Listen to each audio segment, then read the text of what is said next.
Good morning, church. I'd like to take you today to John chapter 21. It's the story of the disciples fishing in Lake Galilee following the resurrection of Jesus. And Jesus calls to them from the shore and says, have you caught any fish? And they said no. And so he said, put your nets on the other side. And of course, they catch a huge amount of fish. And Peter says, it is the Lord. This is Jesus. And so he jumps out of the boat. He swims to Jesus. And Jesus calls to the other disciples to, bring the boat in. And then it says in verse 10, Jesus said to them, bring some of the fish you have just caught. Simon Peter climbed aboard and dragged the net ashore. It was full of large fish, 153. But even with so many, the net was not torn. Jesus said to them, come and have breakfast. And so the story goes on. But what captured my attention this morning was 153.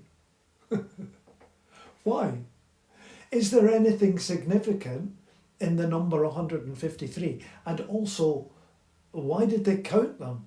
It was such an amazing story, such an amazing thing is happening there, meeting with the resurrected Jesus, and somebody has taken the time at some point in this story to count the number of fish.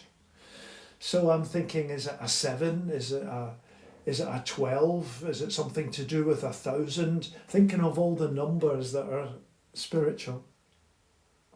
And the answer, I think, to why 153 is why not?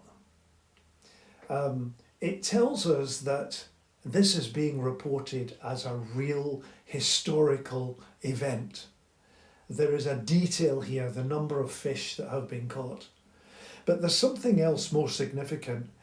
153 tells us it was a lot of fish, and it was a lot of big fish, we're told.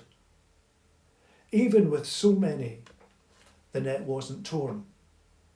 Now, if you go to,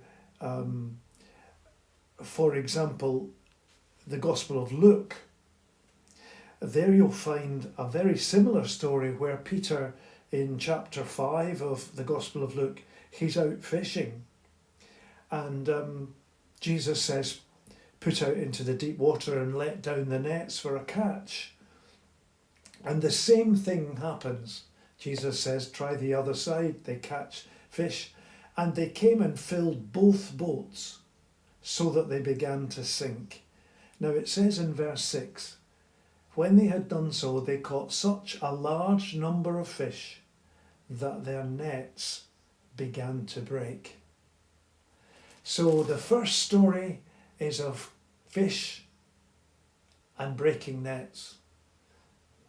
This story in John is of fish and the nets remain intact. And I just wonder if there's something significant that we could take from that the disciples have been with Jesus for 3 years.